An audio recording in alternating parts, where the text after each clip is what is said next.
will Canon finally announce new cinema cameras, follow-ups to the C300 Mark III and the C500 Mark II? The answer is yes, according to Canon rumors. We've received some clarification on this, and it's highly likely that these cameras will get shown at NAB in April of this year. Well, there go the words of uncertainty again. Some clarification and highly likely. And you'll notice that this story isn't rated as CR3, not even a CR2 or a CR1, leaving doubt as to its credibility and how likely this news story is. And in terms of availability, early summer, midsummer, late summer? Yeah. Likely due to the upcoming R1 and R5 Mark II, availability may not happen until September ahead of the aforementioned IBC show. But at least we have some specifications to report on, right? No, not exactly.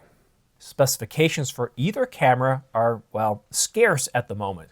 So we'll report on those sorts of things once we have some better information. If you've been following this channel for several years or Canon rumors, you'll know that there have been several news stories about upcoming new cinema cameras. Cameras that are 8K, cameras with removable sensors, cameras that we've been teased about with detailed leak specifications. Remember these? Detailed specs of the C300S and C500S, two cinema cameras rumored as far back as September 2021. And these do look impressive.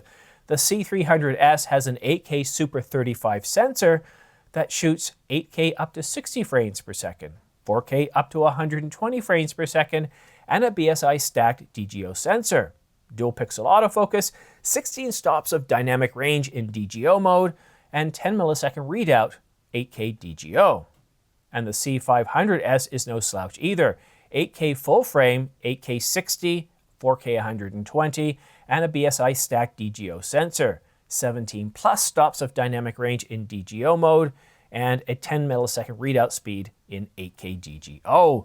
But we were also told about a 4K cinema camera, the EOS C700DR, a 4K camera capable of up to 240 frames per second in 4K in what is known as fast mode and 180 frames per second in WDR mode.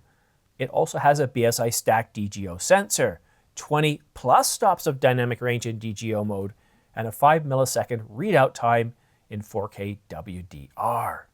And who knows how credible those specifications were. I mean, for one thing, the sensor was called a BSI stacked sensor, and no one notes the sensor that way. It's either backside illuminated or it's stacked. And if it's stacked, it is backside illuminated, but we don't say BSI stacked, we just say stacked. I'm not sure what to think here. Maybe this time rumors will prove correct. Red just announced the V-Raptor X and XL, an 8K video camera with a global shutter offering between 17 and 20 stops of dynamic range. It's truly an impressive camera, a camera I would love to get my hands on. But Canon, well, they haven't released a cinema camera in years. And those specifications that I read to you about the two, well, the C300S, C500S, and C700DR, well, those weren't the last set of rumors we had on Canon Cinema cameras, and I don't believe in wasting your time talking about all the latest and greatest and when it comes to leaked specifications on cameras that we might not see. Now, the C300S and C500S, that goes all the way back to 2021. We also had updates back in 2022 and some teases in 2023. Now, here in 2024, we're getting some clarification and we're getting, well, information that's highly likely without any specifications. I know it's frustrating. If I was in the market to buy a cinema camera and I saw what Red just announced, and it also uses Canon glass, well, I'd probably get the Red V-Raptor, although it is going to set you back a little bit starting at $29.99. Yeah, $29.99, but it's got 8K, it's got incredible color depth and dynamic range, 17 stops of dynamic range. You can push it to 20 stops, but what you have to do is you have to enable a certain mode and you lose some, well, not resolution, but you can't push the frame rate nearly as high. But still, the results look absolutely incredible, as you can see right here in the promo clip offered by Red. It's an impressive camera. And, you know, I don't know what Canon's up to. They they've been updating and focusing on refreshing their stills hybrid line, and the cinema line just hasn't received much love. Now, if we were to predict which cameras Canon might update, well, we could look at the entire cinema EOS line and say, yeah, each of these cameras is due for a refresh. The C5, let's just go back to the last one that they released, the Canon EOS R5C. Yeah, it's due for a refresh. The C70, yep. C100, C200, C300, they all are due for a refresh. So I know it's frustrating. When I first saw this information about an hour ago, I looked at it and went right back to sleep. And then I thought, well, you know what? That's not fair. It's not fair to you, because if you've been waiting for an update, I need to at least give you this information, a little bit of a crumb. It's like if you've been fasting for a day and somebody offers you a cracker, a stale soup cracker. Yeah, it's not much, but it's something. It's something to at least sustain you for a little bit longer.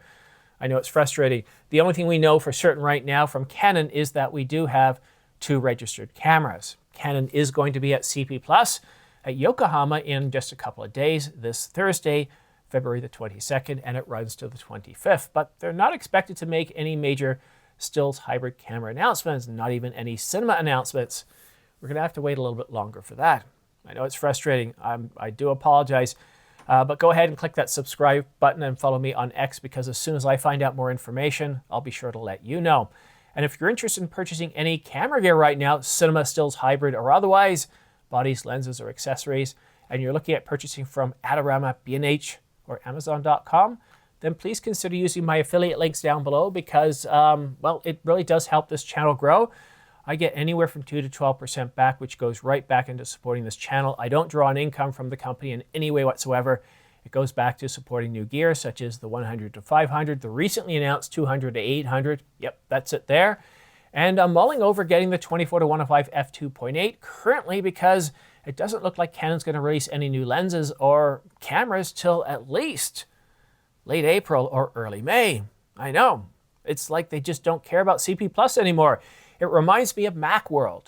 Do you remember when Mac or Apple pulled out of Macworld? Yep, they just kind of didn't care anymore. They're not in a rush to attend that show. And I kind of get the sense that a lot of companies have followed suit since, and that when we see these major trade shows, sure, they'll show up, but they're not necessarily going to announce on, well, the schedule of these trade shows. They're going to announce on their own terms. And sadly, that means we don't get a whole lot here at CP Plus. I'm not expecting much. If Nikon was supposed to announce the Nikon Z6 Mark III, I'd expect some sort of teaser coming out today or some sort of announcements from them. But yeah, things are awfully quiet on all fronts. That's it for now. Thank you so much for watching. Have yourself a great week, and we'll see you again soon.